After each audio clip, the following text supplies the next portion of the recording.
আমি তোমাকে অন্তত এক রাতের জন্য হলেও চাই Ahmed. I badly need you. বলার সাথে সাথেই একটা শক্তপোক্ত হাতের চড় পড়ল জেবার গালে। জেবা কিংকর্তব্য বিমূঢ় হয়ে তাকালো কঠিন চোখে তাকিয়ে থাকা আহমেদের দিকে। এই প্রথম জেবাকে কোনো পুরুষ প্রত্যাখ্যান করল। সে তো ভেবেছিল রাত কাটানোর কথা বললে আহমেদ রাজি হবে। অবাকের চূড়ান্ত পর্যায়ে পৌঁছে সে বলল, তুমি আমায় মারলে আহমেদ? আহমেদ হুঙ্কার দিয়ে বলে উঠল, শাট আপ। আর একটা ফালতু কথা শুনতে চাই না আমি। তোর সাহস হয় কি করে আমাকে এমন কুপ্রস্তাব দেওয়ার? ইন্ডাস্ট্রিতে সবাই একরকম মনে হয়।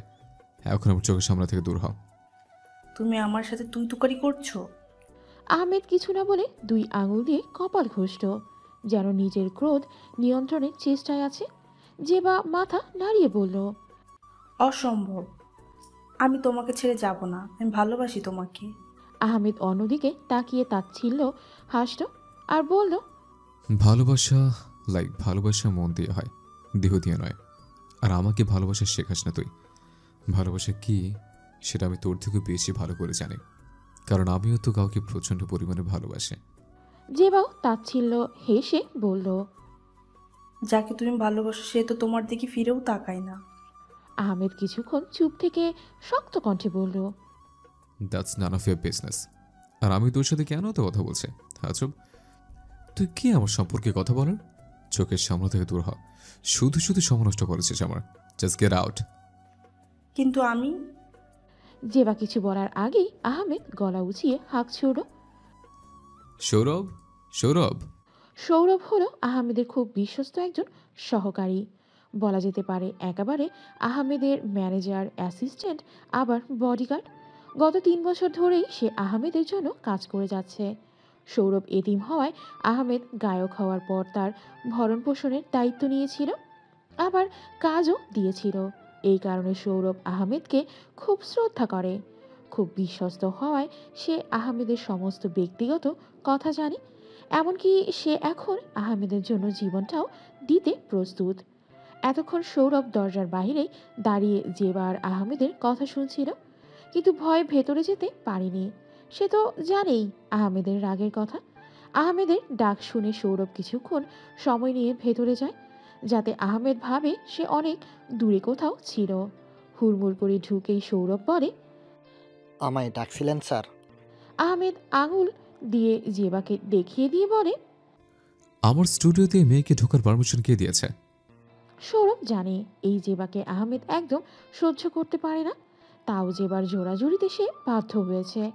আসলে জেবা হলো একজন অভিনেত্রী, কিন্তু খুব একটা সফল সিনেমা সে করতে পারেনি। তার করা প্রথম সিনেমা হিট হলেও পরে তার অহংকার ও খারাপ চরিত্রের জন্য সব সিনেমায় মুখ থুবড়ে পড়েছে। এখন অনেক ডিরেক্টর তাকে বিনা শর্তে নিতে চায় না, তবুও এখনও জেবা চেষ্টায় আছে হিট সিনেমা করার। এর জন্য সে অসৎ উপায়ও অবলম্বন করেছে। মিডিয়ার সবাই এখন তার চরিত্র সম্পর্কে জানে। গত 2 মাস ধরে সে এবার আহমেদের পেছনে পড়েছে। যদিও আহমেদ গায়ক, কিন্তু সে আহমেদকে প্রথম দেখাতেই পাগল হয়ে গিয়েছিল। তাই নানাভাবে তাকে আকৃষ্ট করার চেষ্টা করলেও বরাবরের মতোই ব্যর্থ। আহমেদ এর আগে শুধু তাকে সাবধান করলেও আজ তো রীতিমতো আহমেদের স্টুডিওতে এসে হাজির হয়েছে সে। এই কারণে রাগের মাথায় গায়ে হাত তুলতে বাধ্য হলো সে। সৌরভ আমতা আমতা করে বলে, স্যার উনি তো, আসলে আমি বলেছিলাম আপনি ব্যস্ত, তাও আমার কথা শুনেননি স্যার।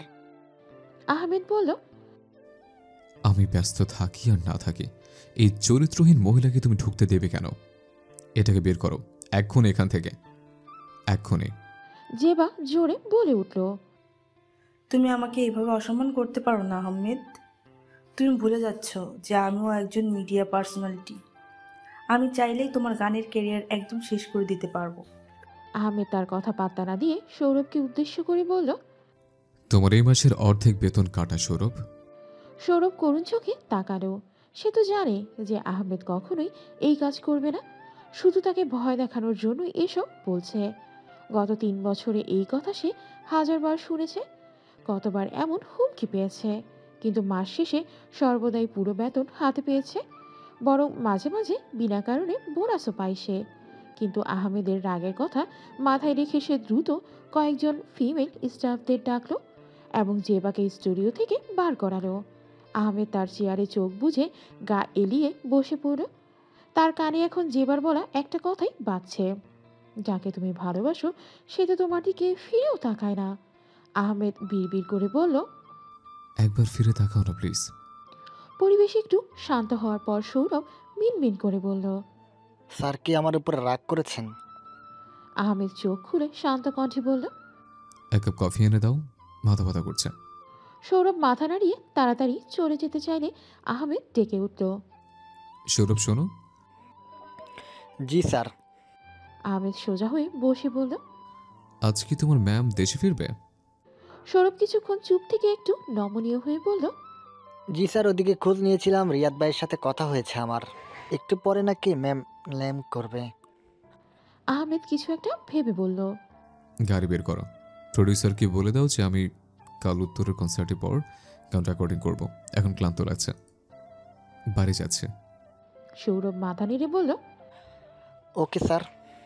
এই সকালে মিষ্টি রোদের মাঝে এয়ারপোর্টের সামনে দাঁড়িয়ে রয়েছে নাহিদ। হাতে তার একটা ফুলের বুকে আর আরেক হাতে ঝুলে আছে একটা সুন্দর হরেক রকম ফুলের মালা।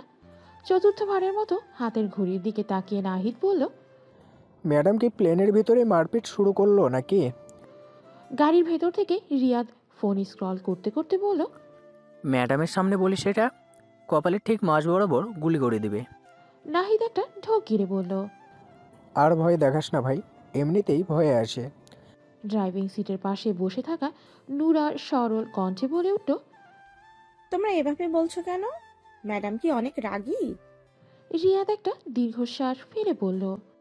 না, রাগে বলতে তেমন না, আসলে ম্যাডাম অনেক ভালো আর নরম মনের একজন। বাইরে থেকে শক্ত হলেও ভেতর থেকে উনি আমাদের থেকেও নরম, কিন্তু প্রকাশ করে না। নাহিদ উৎফুল্লে বলে উঠল। যেমন নারকেল। তিনজনে একসাথে হেসে উঠল। রিয়াদ নুরাকে উদ্দেশ্য করে বলল। তুমি তো নতুন, ম্যাডামের সাথে তো কাজ করনি, কয়েকদিন থাকো, তারপর বুঝতে পারবে। প্রথম প্রথম একটু ভয় লাগবে, কিন্তু পরে ঠিকই বলবে যে ম্যাডামের মতো ভালো মানুষ দুটো নেই। তাদের কথার মাঝে এয়ারপোর্ট থেকে বেরিয়ে এলো অহনা। তাকে আসতে দেখে নাহিদ বলল। কি রে, খবর নিলি? অহনা গাড়িতে হেলান দিয়ে বলল। টেনশন হচ্ছে রে, ম্যামের জন্য খুব টেনশন হচ্ছে। রিয়াদ অহনার মাথায় গাঁটটা মেরে বলল। তোর আবার কিসের টেনশন? তুই তো ম্যাডামের সবচেয়ে বিশ্বস্ত আর পছন্দের। ম্যাডাম কত বিশ্বাস করে তোকে। অহনা বলল। না রে, সেটা না, আসলে খবর পেলাম জ্যাকি নাকি গত পরশু দেশে ফিরেছে। রিয়াদ অবাক হয়ে বলল। কি, জাভেদ রায়ন দেশে এসেছে? নুরা ভাবুক হয়ে বলল। জাবেদ রায়ানটা কি? অহনা চোখ বড় করে তাকিয়ে রিয়াদকে বলল। আসতি, কি করছিস তুই? পুরো নাম নিচ্ছিস কেন? পাবলিক পেজ এটা, যে কেউ শুনে ফেলবে। নাহিদ ভয় ভয় বলল। সর্বনাশ করেছে রে। এই খবর কি ম্যাডাম পেয়েছে? অহনা ঠোঁট ভিজিয়ে বলল। হয়তো বা পেয়েছে, আর এই কারণেই ম্যাম ওইখানকার কেস পেন্ডিং রেখে দেশে ফিরেছে, না হলে এত তাড়াতাড়ি তো আসার কথা ছিল না। নাহিদ মাথা চুলকে বলল। যা বাবা, আমি তো ভেবেছিলাম ম্যাডাম মনে হয় সারের জন্য দেশে ফিরছে। সৌরভকেও খবরটা দিলাম, ভাবলাম অবশেষে মান অভিমানের পালা শেষ হবে। অহনা বলল। আহমেদ স্যার? রিয়াদ বলল। হ্যাঁ, তাছাড়া আর কে? অহনা দুদিকে মাথা নেড়ে বলল। হুম, ম্যামকে 3 বছর ধরে চিনি রে রিয়াদ, এত সহজ হবে না। স্যার দেশে আসার 1 সপ্তাহ পরই তো ম্যাম কেসের অজুহাতে পাকিস্তানে গেল, আর এই যে এখন ওই খবর পেয়ে দেশে আসছে, না হলে আরও দেরিতে আসতো। তবে স্যার যেহেতু এখন ঢাকাতেই আছে, তাই কিছু একটা হতে পারে। স্যারও তো ম্যামের থেকে কম না, আর কিছু হলেও মন্দ হবে না, আমি খুশি হব। নাহিদ বলল।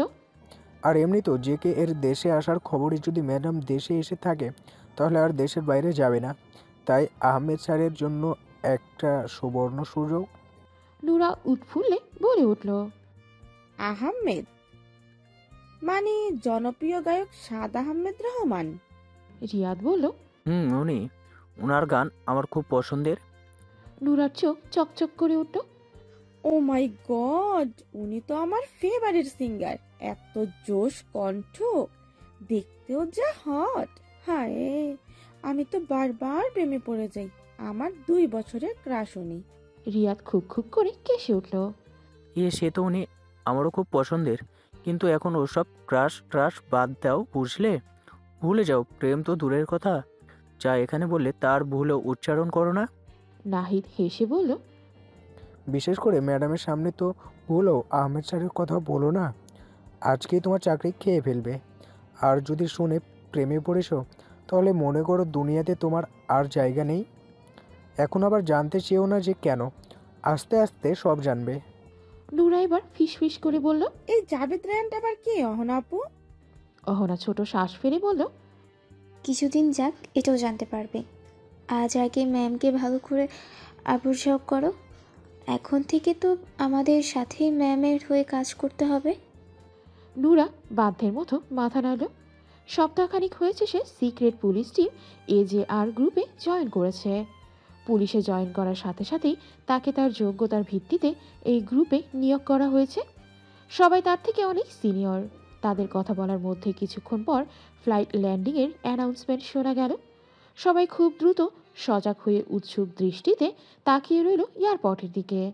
রিয়াদ নিজের শার্টের কলার ঠিক করল, অহরা নিজের চুল বেঁধে নিল।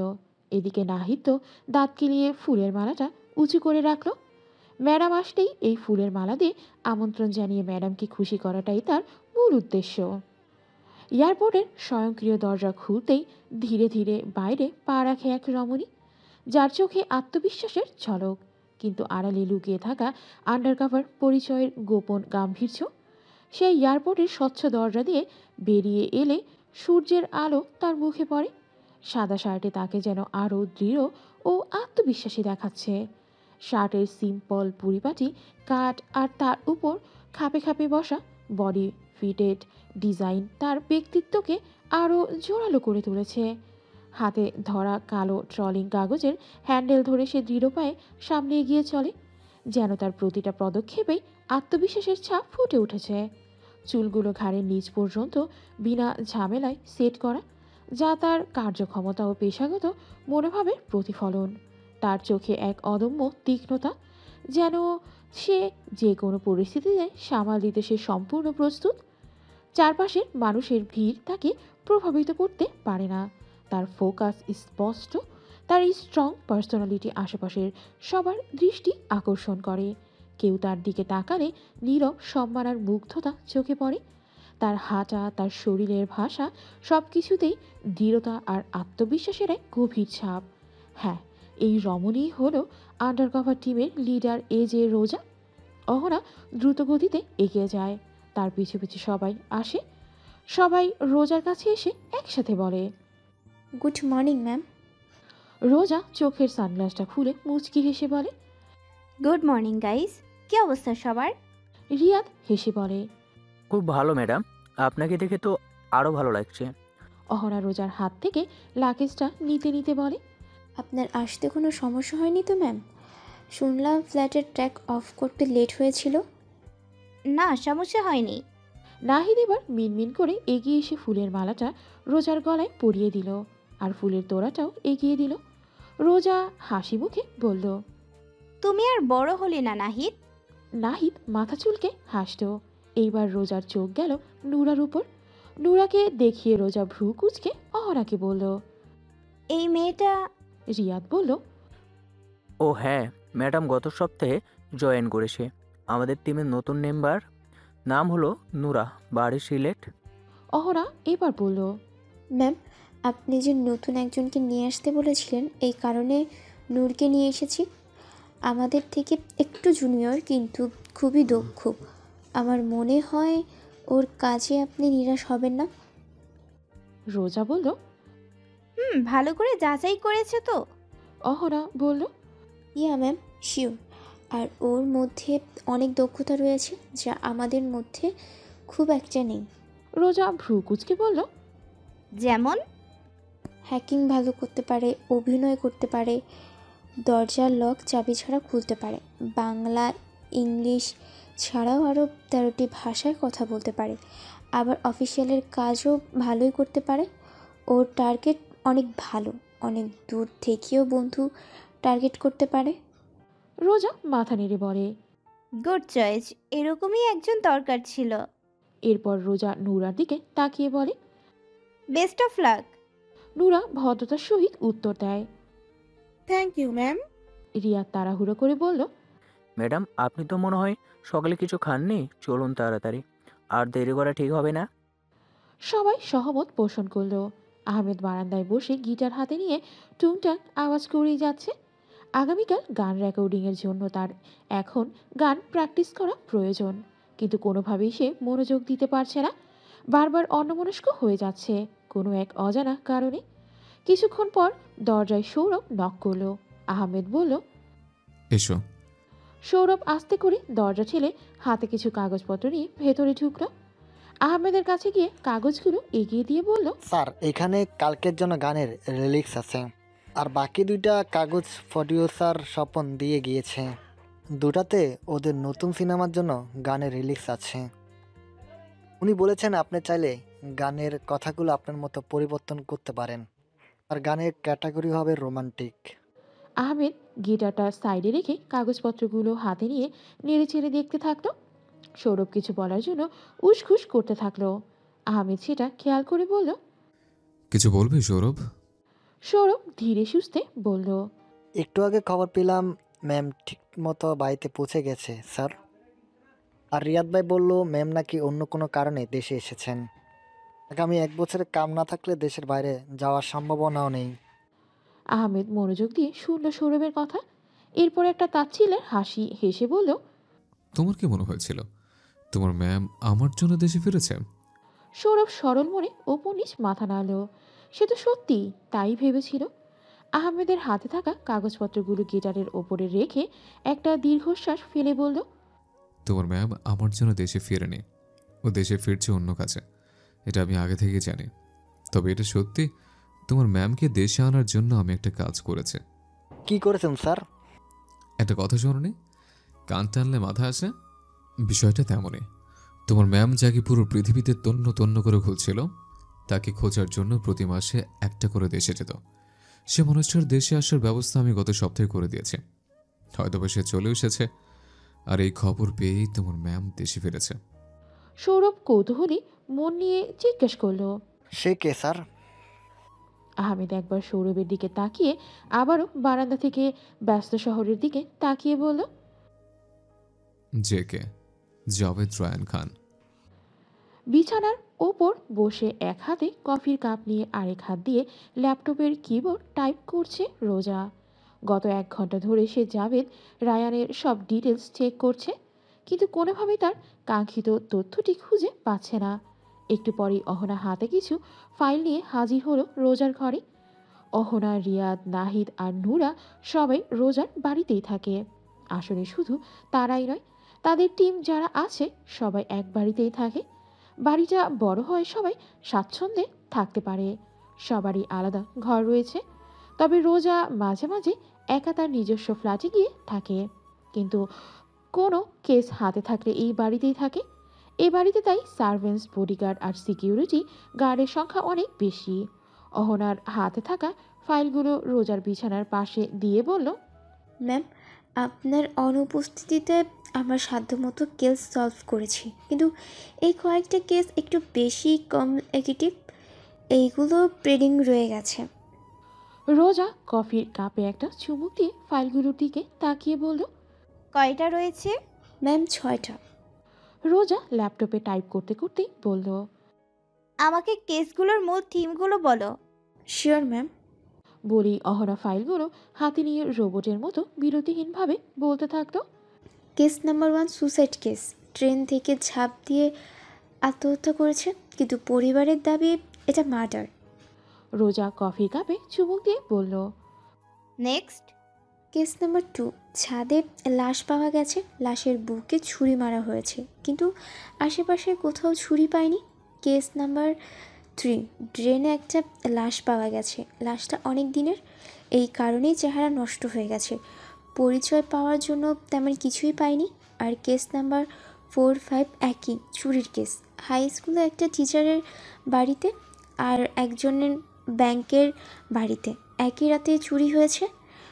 আর কেস নাম্বার 6, একই বাড়িতে থাকা কলেজ পড়ুয়া 2 ভাইকে খুন করা হয়েছে। কফির কাপটা সাইডে রেখে রোজা বলল, এখানে আমার কাছে কমপ্লিকেটেড মনে হয়েছে শুধু দুটো কেস। একটা হলো ড্রেনে পাওয়া লাশ, আরেকটা ট্রেন থেকে ঝাঁপ দিয়ে আত্মহত্যা। এই দুটো কেস আমি দেখব, কিন্তু বাকি কেসগুলো তোমরা 4 জন সামলাবে। এগুলো একটু সহজ। অহরা মাথা নাড়ল আর অসহায় হয়ে বলল, ম্যাম, আমরা তো চেষ্টা করেছিলাম, কোনো ক্লু পাইনি। রোজা মুচকি হেসে বলল, অহনা, আমি চাইলেই এইসব কেস হ্যান্ডেল করতে পারি, কিন্তু আমি ইচ্ছে করে তোমাদের দিচ্ছি, কারণ আমি চাই না যে তোমরা আমার উপর এতটাই নির্ভরশীল হয়ে পড়ো যে আমাকে ছাড়া এরকম একদম দুর্বল হয়ে পড়বে। আমার অনুপস্থিতিতেও তোমরা যেন দক্ষতার সাথে কাজ করতে পারো, সেটাই আমি চাই। মনে করো বাই এনি চান্স আমি কোনো বিপদে পড়লাম বা আমার কিছু হয়ে গেল, তখন তোমরা কি হাত গুটিয়ে বসে থাকবে? আমাকে বাঁচানোর চেষ্টা করবে না? অহরা মাথা নেড়ে বলল। অবশ্যই চেষ্টা করব ম্যাম, জীবন দিয়েও চেষ্টা করব। রোজা শান্ত কণ্ঠে বলল, সেটার জন্য তো তোমাদের তৈরি হতে হবে।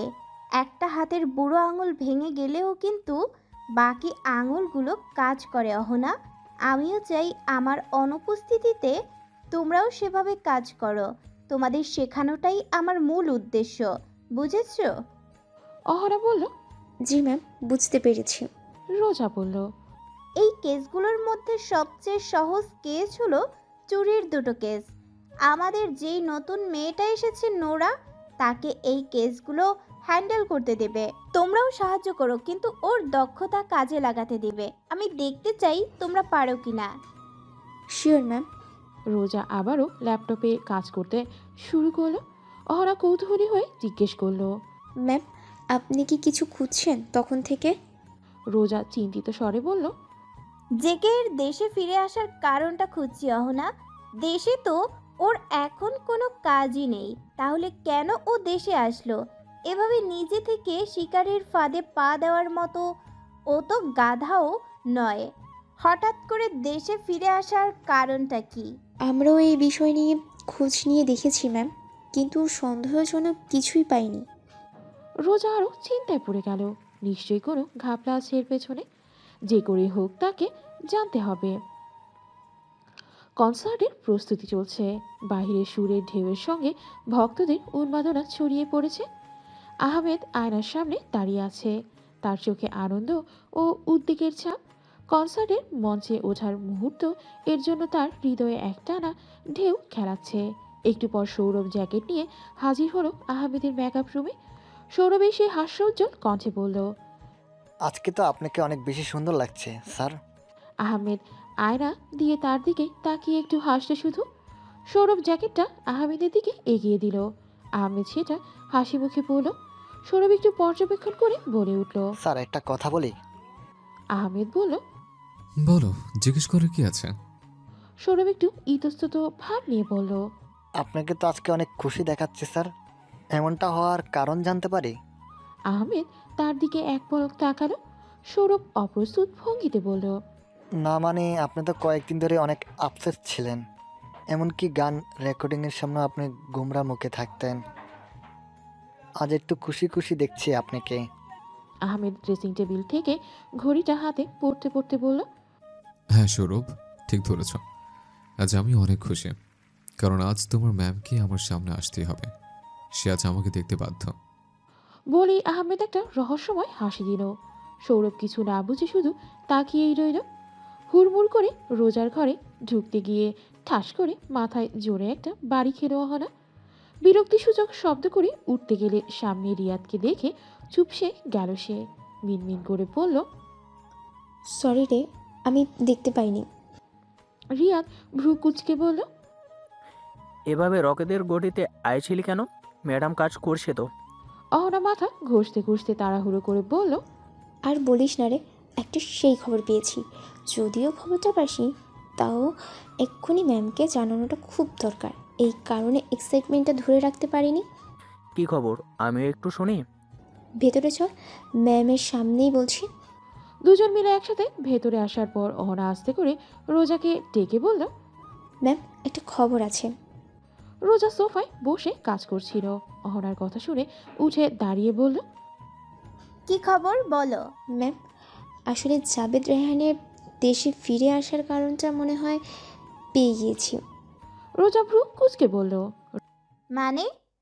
ম্যাম, গত সপ্তাহে জাবেদ রায়হানের মিরপুরে 21টা ফ্যাক্টরিতে আগুন লেগে গিয়েছিল।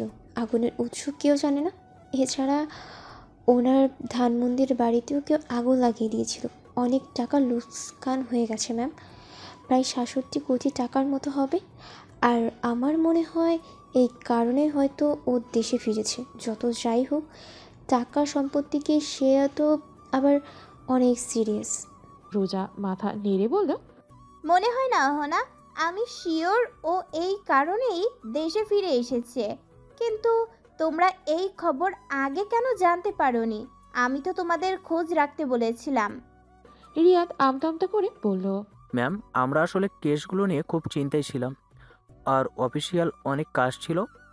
আবার ওইদিকে ওই শালা টাকলাটা, না মানে এসআইটা খুব জ্বালাচ্ছিল এসবের ব্যবস্থার মধ্যে। এই কারণে রোজা হাত উঠিয়ে তাকে থামিয়ে দিল। রিয়াদও থেমে গেল। সে তো জানেই রোজা এইসব অজুহাত পছন্দ করে না। অহনা আবার বলে উঠল। ম্যাম, আমার মনে হচ্ছে কেউ ইচ্ছে করে এই কাজটা করেছে, নাহলে জাবেদ রায়হান এতটাও কেয়ারলেস হবে না বলে মনে হয় না। রোজা কিছু বলল না। তার মাথায় এখন অন্য এক চিন্তা ঘুরছে। আগুন লাগার বিষয়টা তার কাছে খুব ঘোলাটে লাগছে। রোজাকে এইভাবে মগ্ন দেখে রিয়াদ আর অহনা একে অপরের দিকে চাওয়াচাই করলো। জাবেদ রায়ানের খোঁজ না রাখার কারণে তারা কি শাস্তি পাবে নাকি আবার? একটু পর নাহিদ ও নুরা এসে হাজির হলো তাদের মাঝে। নুরা বলল। ম্যাম, গাড়ি বের করেছি, আমরা এখনই বের হতে পারি। নুরার কথা শুনে রিয়াদ বলল। গাড়ি বের করা মানে ম্যাম কোথাও যাবেন নাকি? রোজা ফোন হাতে নিয়ে বলল। একটু থানা থেকে ঘুরে আসি, আর তোমাদের ওই টাকলাটাকে একটু টাইট দিয়ে আসি। ওদিকের কাজগুলা ঠিকমতো হচ্ছে কিনা সেটাও তো জানতে হবে। আর আমার নিজেরও কিছু কাজ আছে। রোজার মুখে SI-কে টাকলা বলা শুনে রিয়াদ মুচকে হাসল। অহনা বলল। ম্যাম, আমিও যাই। রোজা বলল। তুমি নোরা আর নাহিদ আমার সাথে চলো। আর রিয়াদ, তুমি পেন্ডিং কেসগুলোর কাজ শুরু করো। আগামী 7 দিনের মধ্যে অন্তত একটা কেস ক্লোজ করতে চাই। বিশাল স্টেডিয়াম ভর্তি হাজারো দর্শক উন্মুক্ত হয়ে অপেক্ষা করছে আহমেদের আগমনের জন্য। স্টেজের উপরে ঝুলছে রঙিন আলো। একবার নীরব স্টেজ, কিন্তু দর্শকের গর্জন ক্রমশ বাড়ছে। তাই একসাথে ধ্বনি তুলতে থাকে আহমেদ আহমেদ। নির্দিষ্ট সময়ের কিছু আগে স্টেজের আলো ধীরে ধীরে কমে আসে। এক মিষ্টি সুর বাজতে শুরু করে এবং সেই সুরের সাথে মিশে যায় দর্শকদের উত্তেজনা। হঠাৎ স্টেজের মাঝখানে একটা আলোর ঝলকানি হয় এবং ধোঁয়ার ভেতর থেকে বেরিয়ে আসে আহমেদ। তার গায়ে চকচকে কালো জ্যাকেট, চোখে সানগ্লাস। মাইক্রোফোন হাতে নেওয়ার সাথে সাথেই দর্শকের চিৎকারের তীব্রতা দ্বিগুণ হয়ে যায়। অন্যদিকে শহরের রাস্তাগুলো জমজমাট। রাস্তায় গাড়ির দীর্ঘ লাইন, ভক্তদের তাড়া আর যানজট। রোজা বিরক্তকর মুখ নিয়ে গাড়িতে বসে ফোন স্ক্রল করছে। সেই 20 মিনিট ধরে ট্রাফিক জ্যামে আটকে আছে। জ্যামে আটকে থাকলেও সে বিরক্ত বোধ করতো না, কিন্তু সে তখনই বিরক্ত বোধ করা শুরু করেছে যখন সে জানতে পেরেছে এই জ্যামের কারণ হলো সাদ আহমেদ রহমানের কনসার্ট। রোজা বিড়বিড় করে বলে উঠল। এই লোকগুলোর জন্য আমার সব কিছুতে দেরি হয়। এই লোকের জন্যই আমার প্রত্যেক কাজে এভাবে বাধা পড়ে। এদিকে নুরার মনটা খুশখুশ করছে। সে আহমেদের অনেক বড় ফ্যান। এভাবে আহমেদের কনসার্ট শুনতে পাচ্ছে, কিন্তু সেই কনসার্টে অংশগ্রহণ করতে পারছে না ভেবে তার মনটা ভেঙে চুরমার হয়ে যাচ্ছে। গাড়ির লুকিং গ্লাস থেকে একবার সে রোজাকে দেখে নেয় আর মনে মনে ভাবে, ম্যাম যদি না থাকতো তাহলে আমি দৌড়ে কনসার্টে চলে যেতাম। রোজা সঠিক সময় পৌঁছাতে চায়, কিন্তু যানজটের কারণে তা সম্ভব হচ্ছে না। তার মেজাজ খারাপ হচ্ছে আরেকটা কারণে। এই গাড়িতে বসে সে আহমেদের কণ্ঠ শুনতে পাচ্ছে। ক্ষুব্ধ মনে সে মনে মনে আহমেদের দিকে তাকিয়ে ইচ্ছে মতো গালাগালি করে। কিছুক্ষণ পর আর সহ্য করতে না পেরে রোজা গাড়ি থেকে নেমে পড়ে। রোজাকে নামতে দেখে নুরা ও অহনা একে অপরের দিকে তাকায়। নাহিদ বলে ওঠে, ম্যাম নেমে পড়লেন যে। রোজা বলল, আমি এখানে দাঁড়িয়ে আছি, তোমরা একটু কনসার্ট দেখে এসো। যাও, এভাবে ট্রাফিক জ্যামে আটকে থেকে লাভ নেই, তার থেকে বরং কনসার্টটা এনজয় করে আসো। রোজার কথা শুনে অহনার মুখটা একদম হা হয়ে যায়। এটা কিভাবে সম্ভব? সে কি স্বপ্ন দেখছে? রোজার এই কথা বলতে পারছে? অহনার এমন তাকানো দেখে রোজা সিরিয়াস কণ্ঠে বলে ওঠে, আমি তোমাদেরকে যেতে বলেছি, আমি যাব না। তাছাড়া নোরা তো ওই গায়ককে পছন্দ করে, যাও এনজয় করে আসো। আর এমনিতেও এই জ্যামের মধ্যে আমি থানায় এখন যেতে পারবো না। নুরা উৎফুল্ল লাফিয়ে উঠে হুড়মুড় করে গাড়ি থেকে বের হয়ে রোজাকে বলে, thank you ma'am, thank you so much. Ahona একটু আমতা আমতা করে বলে। ম্যাম, আপনি কিভাবে জানলেন যে নুরা? কথা শেষ আর আগেই রোজা বলে উঠল, তুমি হয়তো ভুলে যাচ্ছ অহনা, যে আমার গ্রুপে কোনো মেম্বারকে নেওয়ার আগে বা নেওয়ার পরে হলেও আমি তার সমস্ত খুঁটিনাটি তথ্য জেনে নেই। নুরা দাঁত দিয়ে জিভ কেটে বলল, ম্যাম আসলে আমি না ওনার অনেক বড় ফ্যান, আর উনি তো কোনো ক্রিমিনাল না। ওরা সবাই আমাকে বলেছিল আপনি নাকি ওনাকে পছন্দ করেন না, এই কারণে আমি আপনাকে কিছু বলিনি। রোজা মুচকি হেসে বলল, যাও তোমরা, আমি এখানে দাঁড়িয়ে রয়েছি। নাহিদ বলে উঠল, ম্যাম আপনিও চলুন না, গান শুধু শুনবো। রোজা ভ্রু কুচকে তাকালো। নাহিদ আবারও বলল, ম্যাম আপনি শুধু গান শুনবেন, ওই গায়কের দিকে তাকানোর দরকার নেই তো। অহনাও সহমত পোষণ করলো। অনেক জোর জবরদস্তি করে সবাই মিলে রোজাকেও নিয়ে গেল কনসার্টের দিকে। আহমেদ গিটার হাতে নিয়ে ব্যান্ডদের ইশারা করলো। শুরু হলো মিউজিক। मिलने हैं मुझसे आई फिर जाने क्यों तन्हाई किस मोड़ पे है लाई आशिकी ओ खुद से है या खुदा से इस पल मेरी लड़ाई किस मोड़ पे है लाई आशिकी ओ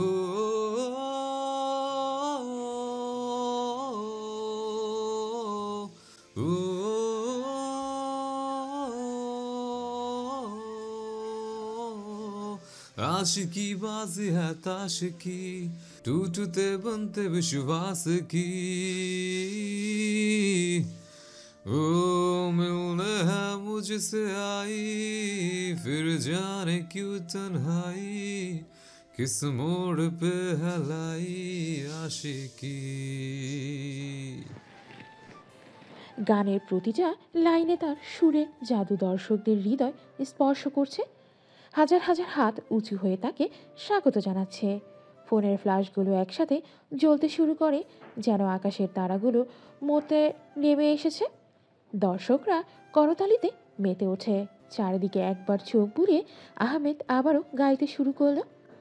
এর মধ্যেই রোজাকে নিয়ে হাজির হয় নুরা, নাহিদ এবং অহনা। নুরা তো এসেই চিল্লানো শুরু করে দেয়। অহনা এবং নাহিদও খুব খুশি। তাদের কাছেও আহমেদের গান অনেক ভালো লাগে, কিন্তু রোজার ভয়ে তারা কখনো স্বীকার করে না। রোজা না চাইতেও একবার তাকায় আহমেদের দিকে। আহমেদ অবশেষে খুঁজে পায় তার গন্তব্য। কনসার্টে এত ভিড়ের মধ্যেও আহমেদের চোখ জোড়া যাকে খুঁজছিল তাকে পেয়ে গিয়ে আহমেদ মুচকি হাসে। রোজা চোখ সরিয়ে নেয়। আহমেদ খুব অমায়িকভাবে হেসে আবারও গিটারে হাত দিয়ে রোজার দিকে তাকিয়েই গাইতে শুরু করে। রোজা একটা শুকনো ঝকিরে। যতই হোক এই মানুষটাকে সে ভালোবেসেছিল। বেসেছিল বললে ভুল হবে, এখনও ভালোবাসে। এখানে থাকাটা ঠিক হবে না। রোজা একটু অপ্রস্তুত ভঙ্গিতে সবাইকে বলে, চলো যাই, হয়েছে আর গান শোনা লাগবে না, দেরি হয়ে যাচ্ছে, থানায় চলো। নুরা মুখটা বাংলা পাঁচের মতো করে বলল। ম্যাম আর একটু। রোজা শক্ত দৃষ্টিতে তাকায়। সবাই মিলিয়ে যায় আর বলে, আচ্ছা ঠিক আছে চলুন। রোজার এক মুহূর্ত সময় নষ্ট না করে হনহন করে ভিড় থেকে বেরিয়ে আসতে থাকে। যা দেখে আহমেদ মুচকি হেসে মনে মনে বলে, তুমি এখনো একটুও বদলাওনি মাই কুইন, তুমি এখনো আগের মতোই আছো। এখনো তুমি আমার প্রতি দুর্বল, এখনো তুমি আমার সামনে বেশিক্ষণ থাকতে পারো না। এখনো তুমি আমার চোখের দিকে তাকাতে ভয় পাও। রোজা এবং বাকিদের প্রস্থানের পর আহমেদ একটা দীর্ঘশ্বাস ফেলে। থানায় এসআইয়ের সামনে চেয়ারে বসে হাতে কফির কাপ নিয়ে রয়েছে রোজা। এসআই তৃতীয়বারের মতো রুমাল দিয়ে কপালের খাম মুছল। সে খুব ভালোই ভয় আছে। রোজা কফির কাপে চুমুক দিয়ে আবারও বলল, আপনারা কি করছেন? মানে ফ্যাক্টরিতে আগুন লাগলো, জাভেদ রায়ান দেশে আসলো, সে এখন দেশেই আছে, অথচ আপনারা কিছুই জানেন না। এখন আবার বলছেন দেশের কোনো জায়গায় সে আছে, সেটাও আপনারা জানেন না। মানে তার কোনো তথ্য আপনারা আমাকে দিতে পারছেন না। 2 সপ্তাহ ধরে কি করছেন তাহলে? এসআই কপালের ঘাম মুছে আমতামতা করে বলল, ম্যাম, আসলে আমরা কেসগুলো নিয়ে একটু ব্যস্তই ছিলাম তো। রোজা বাঁকা হেসে বলল, কেস নিয়ে ব্যস্ততা, কাজ আচ্ছা বুঝলাম, কিন্তু একজন ইন্টারন্যাশনাল ক্রিমিনালকে ধরা আপনাদের কাজ নয়। আপনাদের এসব কেস সলভ করতে বেশি দিন লাগার কথা নয়। আপনারা একজন ইন্টারন্যাশনাল ক্রিমিনালকে ছেড়ে দিয়ে এসব ছোটোখাটো কেস নিয়ে পড়ে আছেন, আবার সেটাকে অজুহাত বানিয়ে আমাকে বলছেন। নাইস, ওকে ফাইন, আপনাকে এখন আর এসব বিষয় দেখা লাগবে না। আপনারা তাহলে কেস নিয়ে থাকুন, জাভেদ রায়ানকে আমি দেখছি। রোজা কফি কাপটা টেবিলে রেখে উঠে দাঁড়ালো। থানা থেকে বের হওয়ার আগে সে আবারও এসআইয়ের দিকে তাকিয়ে বলে, যেহেতু আপনারা জাভেদ রায়ানের কেসটা দেখছেন না, সেহেতু বাকি কেসগুলো যাতে যথাযথভাবে ক্লোজ হয়, এই বিষয়ের দায়িত্বটাও আপনার। কোনো কেস যদি পেন্ডিং থাকে অথবা কোনো কেস যদি সফলভাবে ক্লোজ না হয়, তাহলে কি করতে হবে সেটা আমার জানা আছে। ভালো থাকবেন, আসছি। বলেই রোজা এবং বাকিরা হনহন করে থানা থেকে বেরিয়ে পড়ল। তারা বেরিয়ে পড়ার পর এসআই একটা স্বস্তির শ্বাস ফেলল। দেখুন ম্যাডাম, শুধুমাত্র আপনার কথাতে আমি অনেক চেষ্টা করেছি, কিন্তু আমি পারিনি। আমার চেষ্টার মধ্যে তো কোনো রকম অবহেলা ছিল না। রোজা ঠান্ডা চোখে তাকিয়ে রইল কিছুক্ষণ। একটু আগে সে সিআইডি অফিসার মিস্টার আকরাম চৌধুরীর সাথে দেখা করতে এসেছে। পাকিস্তান যাওয়ার আগে সেই অফিসারকে জাভেদ রায়ান সম্পর্কে সমস্ত তথ্য বের করার দায়িত্ব দিয়েছিল। আকরাম চৌধুরীর কথা শুনে রোজা একটু হেসে বলে উঠল, আপনারা কি শুরু করেছেন বলুন তো? এই জাভেদ রায়ান সম্পর্কিত কোনো কিছুই দেখছি আপনাদের কাছে সিরিয়াস না। আমি যাকে এই বিষয়ে বলছি সেই বলছে পারেনি, পারছে না, সম্ভব না। এমন কেন বলুন তো? রোজার কথা শুনে আকরাম চৌধুরী একটু দমে গেলেন। অপ্রস্তুত ভঙ্গিতে বললেন, ম্যাম প্লিজ এভাবে বলবেন না। আমি একজন সিআইডি অফিসার, এটা আমারও কাজ। শুধু শুধু আমি কেন এটা অবহেলা করব আপনি বলুন। রোজা ভ্রু কুঁচকে বলল, সেটা তো আপনারাই ভালো বলতে পারবেন, কিন্তু আমি আপনাদের কাজে কোনো রকম সিরিয়াসনেস দেখতে পাচ্ছি না। এই পর্যায়ে আকরাম চৌধুরী চুপ থাকলেন। রোজার বাঁকা হেসে চেয়ার থেকে উঠে পড়ল। এরপর আকরাম চৌধুরীকে উদ্দেশ্য করে বলল, আপনি আমার কোনো কাজই ঠিকমতো করতে পারেননি। কেন পারেননি সেটাও আমি বুঝতে পারছি না। যাই হোক, শেষবারের মতো একটা কাজ দিচ্ছি, সেই কাজটা করে দিলে খুশি হব। আকরাম চৌধুরী বিনয়ের সাথে বলল। বলুন ম্যাম, কি করতে হবে? রোজা বলল, জাভেদ রায়ান দেশে ফিরেছে, কারণ দেশে তার ফ্যাক্টরিগুলোতে আগুন লেগেছে। ৬৭ কোটি টাকা লস। এখন আপনার কাজ হলো কে বা কারা জাভেদ রায়ানের ফ্যাক্টরিগুলোতে আগুন লাগিয়েছে তাদেরকে খুঁজে বের করা। আকরাম চৌধুরী ভ্রু কুঁচকে বলল, কিন্তু ম্যাম, এটা জেনে আমাদের কি লাভ? রোজা আবারও বাঁকা হেসে বলল, শত্রুর শত্রু বন্ধু হয়, জানেন তো? বলেই হাতে থাকা সানগ্লাসটা পরে রোজা সিআইডি ব্যুরো থেকে বেরিয়ে আসলো। সৌরভ কিচেন রুমে আহমেদের জন্য স্ট্রবেরি জুস বানাচ্ছে। একটু পরে তার ফোন বেজে উঠল। ভালো করে হাত মুছে সে ফোনটা তুলল। হ্যাঁ রিয়াদ ভাই, বলো। রিয়াদ আশেপাশে তাকিয়ে একটু সতর্ক হয়ে ফিসফিস করে বলল, শোন সৌরভ, ম্যাম একটু আগে সিআইডি বেরোতে গিয়েছিল। সৌরভ না বুঝে বলল, কেন? রিয়াদ আরও বেশি ফিসফিস করে বলল, আবার জিগাই, জানিস না তুই? আচ্ছা শোন, তুই শুধু আহমেদ স্যারকে বল যাতে উনি সাবধান হয়ে থাকে। ম্যাম জাভেদ রায়ানের ফ্যাক্টরিগুলোতে কে আগুন লাগিয়েছে সেটা বের করেই ছাড়বে। স্যারকে সাবধানে থাকতে বল। আর হ্যাঁ, কোনো ক্লু যাতে না পাওয়া যায়। সৌরভ ভ্রু কুঁচকে বলল, কি বলছো রিয়াদ ভাই? তোমার কি মাথা টাথা গেছে সব? ম্যাডামের কি আবার ক্লু লাগবে? কোনো ক্লু টু দরকার নেই ওনার। বেশিক্ষণ না, তুমি দেখো 24 ঘন্টার মধ্যে বের করে ফেলবে। এ আহমেদ স্যারে আগুন লাগিয়েছে। রিয়াদ সরু চোখে বলল, এমনভাবে বলছিস যেন মনে হচ্ছে আহমেদ স্যার ধরা পড়লে তোর খুব ভালো লাগবে। তুই জানিস ম্যাম এমনিতেই স্যারের ওপর কতটা রেগে আসে। এরপরে এসব জানতে পারলে স্যারের আর চান্স নেই। সৌরভ একটু হেসে বলল, আর দূর, রিয়াদ ভাই আমাদের স্যার কি কাঁচা খেলোয়াড় নাকি? রিয়াদ মাথা চুলকে বলল, তা অবশ্য ঠিক, এগুলো তো আবার বাঘে বাঘের লড়াই। ফোনে স্ক্রিনে মামুনি লেখা ভেসে উঠেছে। রোজা তৃতীয়বারের মতো ফোনটা কেটে দিল।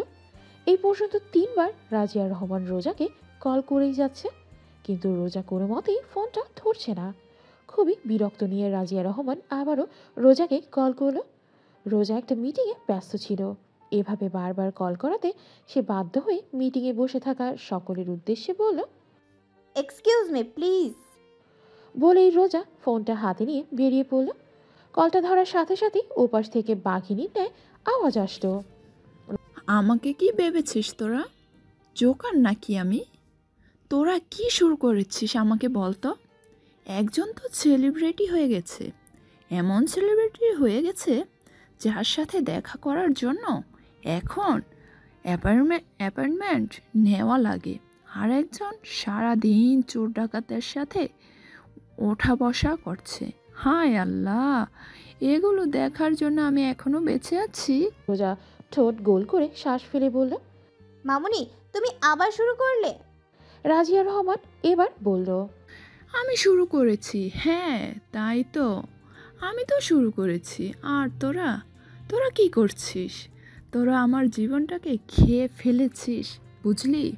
রোজা নমনীয় হয়ে বলল, মামুনি কেন ফোন দিয়েছো বলো তো? আমি একটা মিটিংয়ে ছিলাম, অনেক ব্যস্ত। রাজিয়া রহমান এবার একটু অসহায় কণ্ঠে বলল, হ্যাঁ বুঝেছি, এখন তো আমি বড় হয়ে গেছি না, তোদের কাছে তো আমি এখন বোঝা।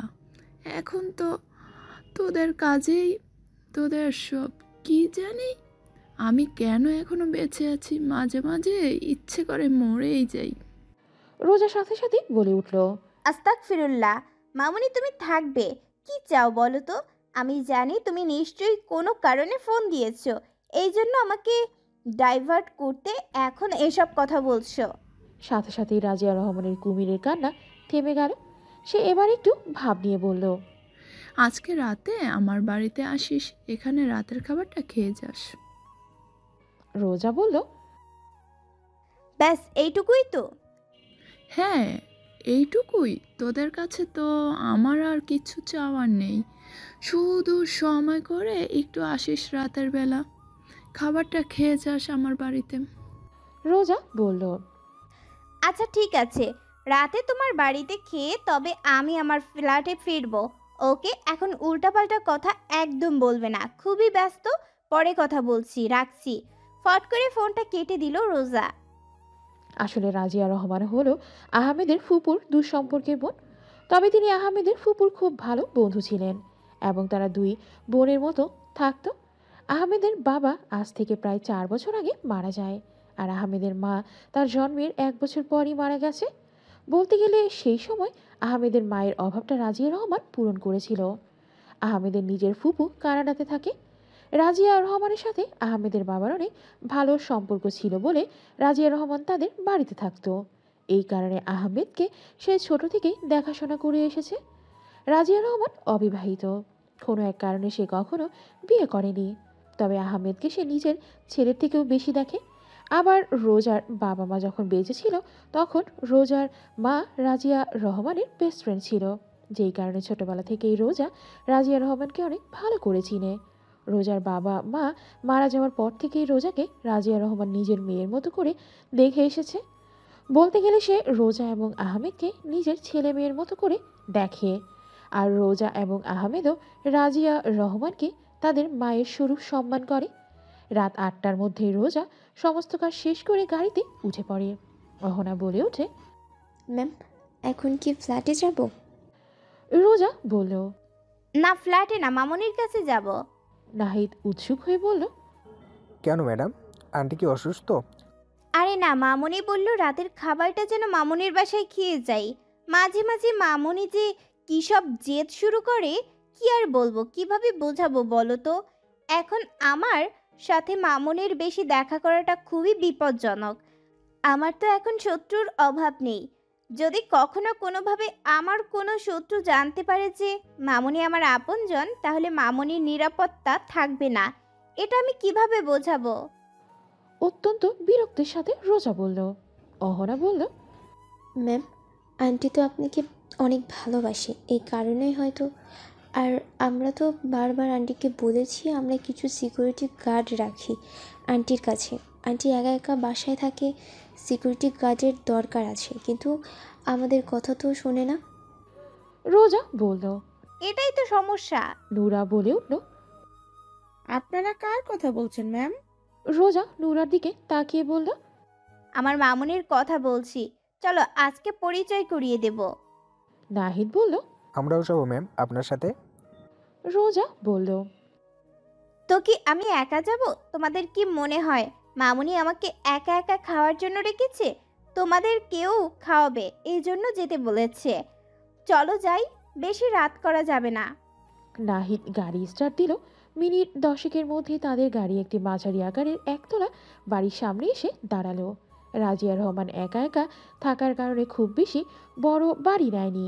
রোজা তাকে অনেক সুন্দর একটা বাড়িতে থাকতে দিতে চেয়েছিল, কিন্তু তিনি সেটা মানেনি। রাজিয়া রহমানের এই বাড়ির পাশে একটা রেস্তোরাঁ আছে, যেটা তার নিজের, তার হাতের রান্না অনেক ভালো। এই কারণে সে নিজ উদ্যোগে একটা রেস্তোরাঁ খুলেছে, যেখানে মোটামুটি বেশ ভালোই লোকজন যাওয়া আসা করে। সবাই গাড়ি থেকে নেমে পড়ল। গাড়ি থেকে নামার পর রোজা নাহিদকে বলল, গাড়িটা ঠিকঠাক করে সাইড করে রাখো। এরপরে বাড়ির দিকে এগোতে গেলেই রোজার চোখ আটকে যায়। ভ্রুকুচকে তাকিয়ে থাকে সামনের দিকে। রোজার পিছু পিছু অহরাও এসে রোজাকে এমন স্তম্ভ হয়ে দাঁড়িয়ে থাকতে দেখে সে সামনে তাকিয়ে দেখে যে একটা নীল রঙের বড় গাড়ি পার্ক করা হয়েছে বাড়ির সামনে। বিষয়টা আন্দাজ করতে পেরে অহরা মনে মনে বলল, শিট, তাহলে আন্টি এই কারণে ম্যামকে ডেকেছে। আজ যে আবার কেমন ঝড় উঠে কে জানে। রোজা জিভ দিয়ে ঠোঁট ভিজিয়ে চোখ বন্ধ করে একটা বড় শ্বাস নেয়, যেন নিজের রাগ নিয়ন্ত্রণের চেষ্টা করছে। অহনা বিষয়টা বুঝতে পেরে বলে, ম্যাম চলুন যাই। রোজা অহনার দিকে তাকিয়ে বলে, মামুনি কাজটা ঠিক করছে না অহনা। মামুনি বারবার আমাকে বাধ্য করছে অতীতের মুখোমুখি হতে। আমি চাচ্ছি না, তবু আমাকে বাধ্য করছে। অহনা মাথা নিচু করে চুপ রইল। রোজাকে কিছু বলে সান্ত্বনা দেওয়ার মতো কোনো বাক্য তার কাছে নেই। গাড়ি পার্ক করে একে একে নাহিদ ও নুরা আসতো। নুরা এসে বলল, কি হলো ম্যাম, চলুন যাই। নাহিদেরও চোখ গেল সামনে থাকা পার্ক করা গাড়িটার দিকে। সে মুখ ফুসকে বলে দিল, আরে এটা তো আহমেদ স্যারের গাড়ি। রোজা নাহিদের দিকে শক্ত চোখে তাকালো। সঙ্গে সঙ্গে নাহিদ চুপসে গেল। তার তো মনেই ছিল না যে এখানে রোজা আছে। উত্তেজনার বশে বলে দিয়েছে। রোজা আবারও সামনে থাকা গাড়িটার দিকে তাকিয়ে বলল, নাহিদ গাড়ি বের করো, চলো ফ্ল্যাটে ফিরে যাব। অহনা বলে উঠল, ম্যাম এটা ঠিক হবে না। আন্টি কত আশা করে আপনাকে ডেকেছে, এখন এইভাবে। রোজা তাকে থামিয়ে দিয়ে বলে উঠল, অহনা তুমি বুঝতে পারছো না যে এটা একটা প্ল্যান। আমাকে ইচ্ছে করে মামুনি এরকম বিভ্রান্তকর পরিস্থিতিতে ফেলেছে। সত্যি সত্যি যদি আমাকে খাওয়ানোর জন্য ডাকতো বা আমাকে মিস করছে অনেক দিন পর দেখবে, যদি এমন মনোভাবে যদি ডাকতো, তাহলে শুধুমাত্র আমাকে একা ডাকতো। শুধু শুধু আমার অতীতকে এভাবে টেনে আনতো না, এই লোকটাকে ডাকতো না। একটু থেমে রোজা আবারও বলল, মামুনি ইচ্ছে করে এমন করেছে।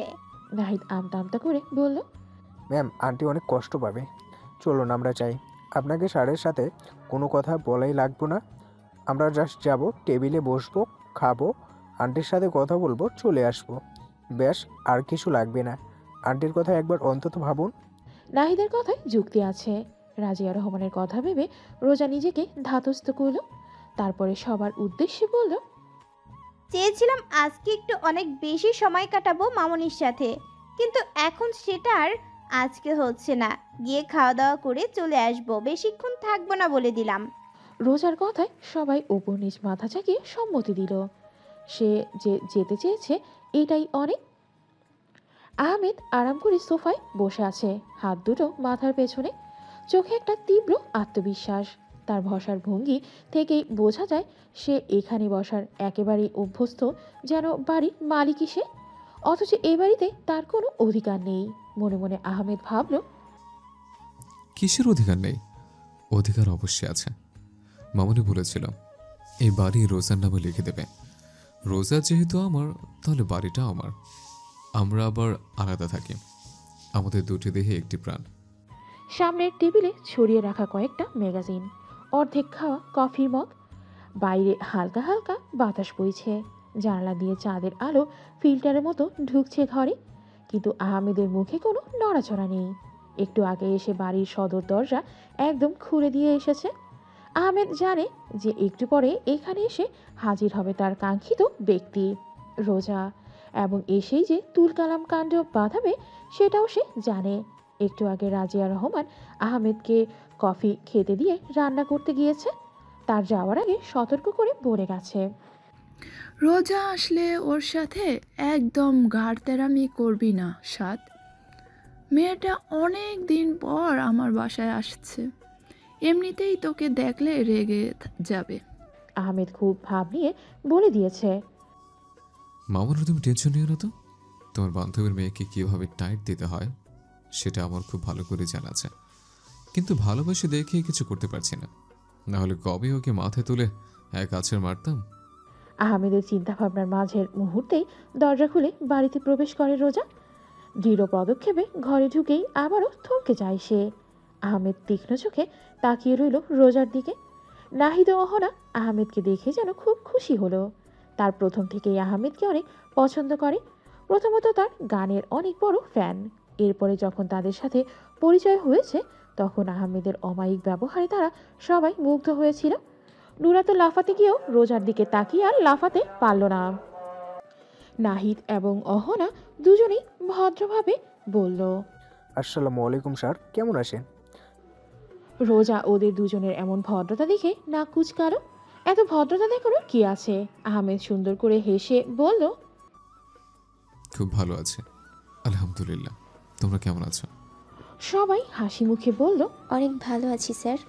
নুরা একটু মিনমিন করে বলল, স্যার আমি আপনার অনেক বড় ফ্যান, আমাকে একটা অটোগ্রাফ দিবেন? রোজা ভ্রু কুচকে তাকালোর নুরার দিকে, কিন্তু সে তো রোজার সেই দৃষ্টি দেখতে পেল না। আহমেদ বলল, শিওর, কেন নয়, শুধু অটোগ্রাফ কেন, ফটোগ্রাফও নিয়ে যাও।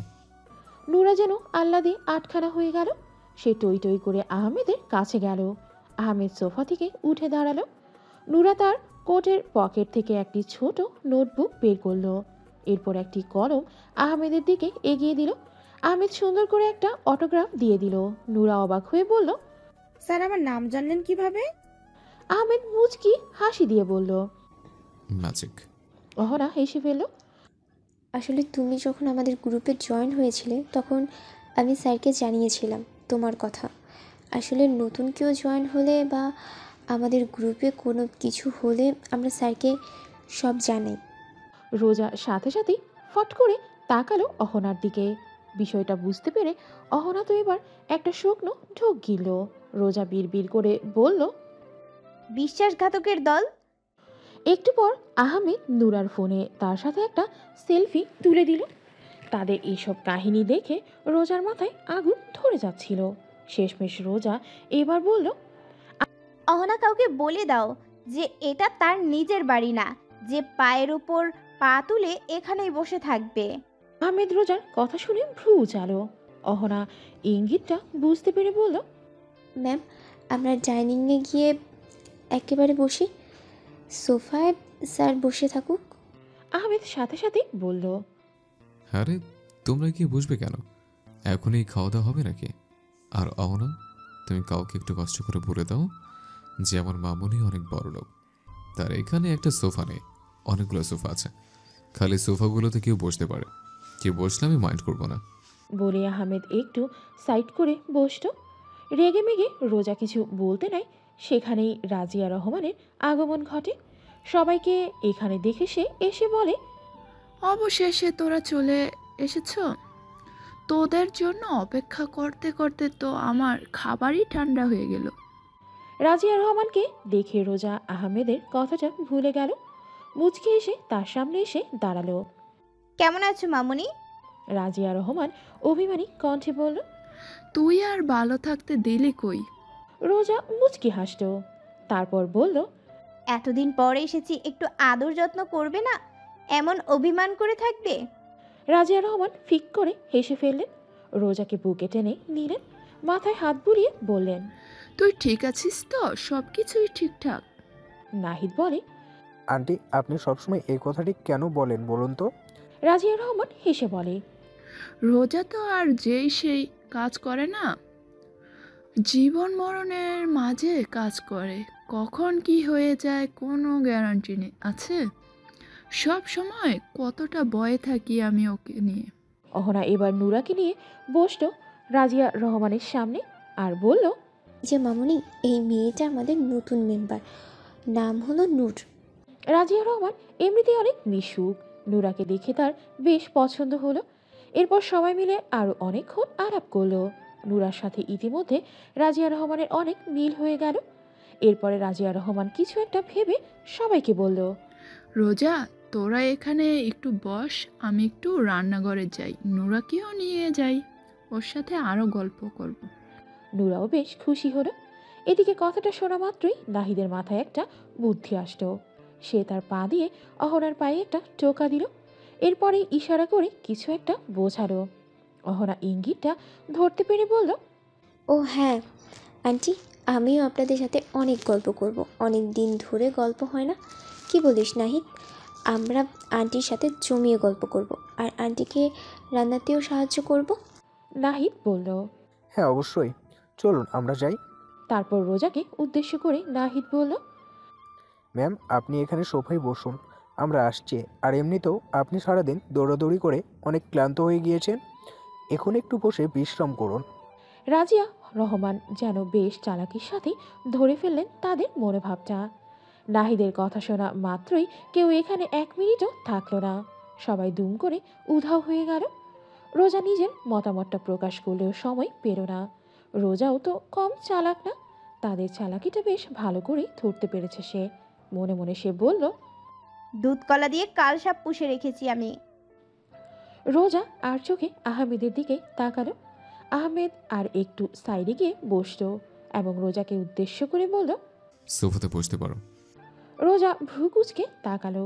তার দৃষ্টি দেখে আহমেদ বলে উঠল, আমার পাশে বসতে বলিনি, আমার সামনের সোফাতে বসো। আহমেদের দিকে এক নজর তাকিয়ে সে চুপচাপ সোফায় এসে এক করে বসে পড়ল। আসলে রোজা অনেক ক্লান্ত ছিল, এই কারণে কোনো কথা বলতে ইচ্ছে করছে না। মনে মনে পণ করলো এই লোকটার সাথে একটা কথাও বলবে না সে। কিছুক্ষণ পর কি একটা ভেবে রোজা হঠাৎ আহমেদের দিকে এক নজর তাকালো। আশ্চর্যের বিষয় এই যে আহমেদ তার দিকেই তাকিয়েছিল। রোজা তাকালেও আহমেদ চোখ সরায় না। কিছু মুহূর্তের জন্য তাদের চোখে চোখ পড়ে, যেন সময় থেমে যায়। কিন্তু সেই মুহূর্তে দ্রুত পেরিয়ে রোজার মুখে কঠোর এক রাগী অভিব্যক্তি দেখা যায়। চোখে ঝলকানো রাগ, ঠোঁটের কোণে কঠোরতা। সে এমনভাবে তাকাচ্ছে যেন চিরকাল তাকে অপছন্দ করতেই শিখেছে। কিছুটা হতবুদ্ধি হয়েও আহমেদ নিজের জায়গা ছেড়ে নড়ে না, বরং সেই একই অবজ্ঞার ভঙ্গিতে তাকিয়ে থাকে রোজার দিকে। রোজার মুখে পরিষ্কার রাগ আর অভিমানের ছাপ। অনেক বছর আগে তারা দুজনেই একে অপরের জীবন ছিল, অথচ এখন তাদের সম্পর্ক শুধুই ভেঙে যাওয়া অতীত। কিন্তু দুজনের মনে এই মুহূর্তে সব পুরনো স্মৃতি ভেসে উঠতে থাকে। রোজার মন এতটাই তপ্ত যেন সে এখনই কিছু বলতে চায়, কিন্তু নিজের ভেতরকার অনুভূতি চেপে ধরে। তার ভেতরে যত রাগ অভিমান সব কিছু চূর্ণ বিচূর্ণ হয়ে যাচ্ছে আহমেদের শান্ত নির্বিকার মুখ দেখে। যতই সে বাইরে বলুক আহমেদকে ঘৃণা করে, কিন্তু সত্য হলো এই যে সে এখনও এই মানুষটাকে পাগলের মতো ভালোবাসে। তার হৃদয় বলছে এইমাত্র আহমেদের কাছে ছুটে গিয়ে তাকে জাপটে ধরতে, কিন্তু মস্তিষ্ক এবং বিবেক বাধা দিচ্ছে। মস্তিষ্ক মনে করিয়ে দিচ্ছে তার সেই অতীতের কথা, বিবেক স্পষ্ট স্বরে বলে দিচ্ছে কোনো একজনের স্বার্থপরতার কথা। একটা অদৃশ্য টান দুজনকেই একে অপরের দিকে আকর্ষণ করছে, অথচ মুখে সেটা প্রকাশ করতে পারে না কেউই। তাদের মধ্যে ছড়িয়ে থাকা আবেগের সেই গোপন প্রবাহ এখন তাদের শাসন করছে, কিন্তু মুখে বেরোনোর ভাষা নেই। ঘরে এক ধরনের নীরব টানাপোড়েন, চুপচাপ তবু তীব্র, গভীর আর অসমাপ্ত। কিছুক্ষণ পর রোজা মুখে এক ধরনের ব্যঙ্গের হাসি এনে বলে,